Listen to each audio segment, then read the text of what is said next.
자, 사회복지법의 개념 21쪽부터의 얘기입니다. 자, 뭐 말이 굉장히 어려운데요. 너무 뭐 어렵게 생각하실 건 아닙니다. 자, 형식적 의미의 사회복지법 반괄호 1번이요. 21쪽입니다. 자, 이거는 사회복지에 관련된 법은 이거 한꺼번에 여러 가지 법을 한꺼번에 딱 모았을 때 이 법의 공통적인 특성은 사회복지구나, 이런 의미를 얘기하는 거예요. 뭐 엄청난 거 없습니다. 그런데 이제 우리나라 이제 사회보장기본법이라는 게 이제 가장 중심에 있는 법이 사회보장기본법이라는 게 있고요. 이 주변에 뭐 여러 가지 법률들이 있는데, 이 법을 다 외울 필요도 없고 다 아실 것도 아니에요. 왜냐면은 나중에 한번 설명을 드리겠지만, 이게 법은 앞쪽에 목적, 범위, 이 법은 어디까지다라는 게 범위가 있고 대상이 있고 그냥 주체가 있어요. 이 법은 어디서 집행한다, 주관한다, 이런 거 있거든요. 그 앞부분을 딱 보시면은 나머지 뒤에 부분은 이 법을 다루는 주체를 어떻게 만들 것인지, 그 다음에 뭐 위원회를 어떻게 이제 아무래도 조직을 운영하는 위원들이나 직원들이 있을 거 아닙니까? 이걸 어떻게 해야 될 것인지, 그 다음에 맨 마지막에 벌칙 조항이에요. 근데 뭐 그것까지는 굳이 다 아실 필요 없고요. 앞쪽에 있는 얘기하고, 그 다음에 뭐 사회복지사 혹시라도 1급 시험 보실 분들을 위해서 알아둬야 될 딱 정해진 부분들이 있어요. 그걸 좀 강의를 해드리도록 하겠습니다. 자, 주로 각국의 실정법상 사회복지와 연결된 모든 법을 얘기하는데, 외국의 뭐 법은 굳이 뭐 우리가 공부하실 건 아니고, 특히 대한민국의 사회복지 관련된 법률은 외국에서 좀 잘 나간다 싶은 법률들은 내용들은 다 들어가 있어요. 너무 많은 게 들어와서 지금 이게 어디가 어디 건지를 몰라서 지금 문제가 되는 상황입니다.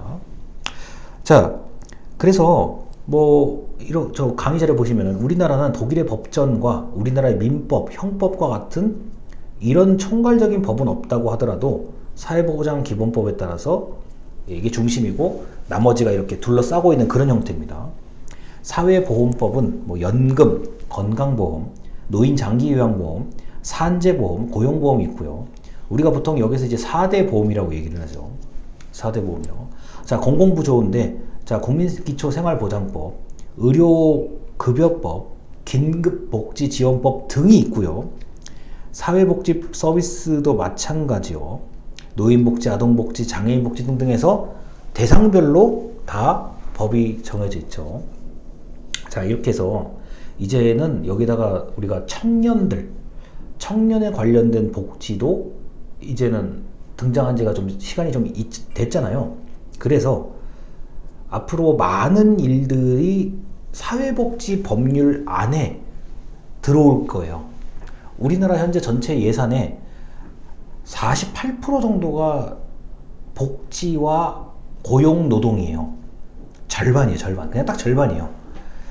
근데 앞으로 이게 줄어들 일보다는 늘어날 가능성이 거의 99.999%예요. 제가 보기엔 그래요.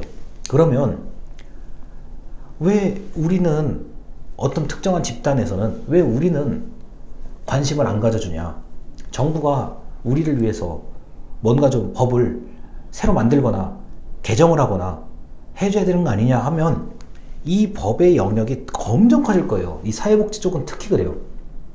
지원, 진흥, 발전, 뭐 각 때에 따라서는 이제 뭐 선언에 관련된 뭐 이렇게 법들도 있거든요.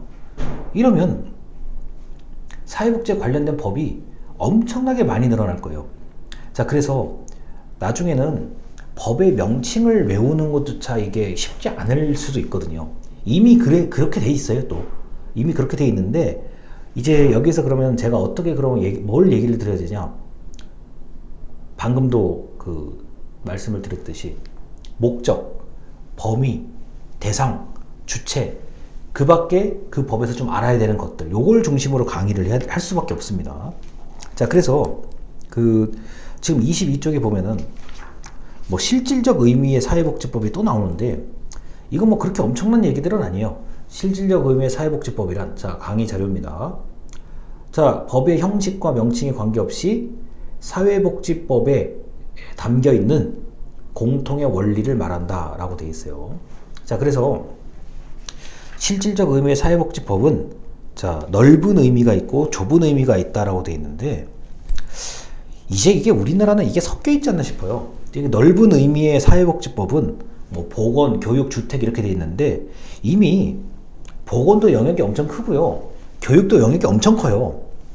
그러니까 이게 지금 뭐 하나만 놓고 봐도 이게 굉장히 광범위한 법이거든요. 그 다음에 협의의 법률이라고 하는데, 뭐 우리가 흔히 말하는 뭐 차상위 계층, 자, 기초생활 수급에 관련된 이런 것들인데, 인원이 이게 제가 아무리 그 좁게 봐도 이게 한 200만 명 된다고요. 제가 지금 말하는 흔히 말해 사회에서 좀 어려움을 겪는 분들이 한 200만 명 가까이 돼요. 만약에 조금 더 이제 좀 넓혀가지고 본다 그러면 한 300에서 400만까지도 볼 수 있어요.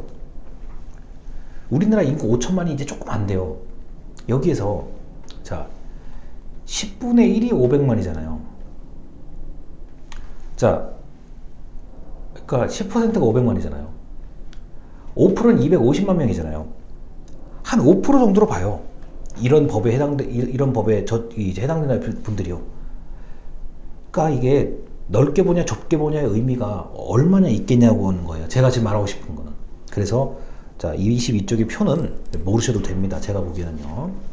자, 그래서 이렇게 법이라는 게 참 많은 이야기들을 담고 있구나라고 보시면 되겠습니다. 자, 이렇게 해서 일단 형식적 의미, 실질적 의미의 사회복지법에 대해서 말씀을 드렸습니다. 감사합니다.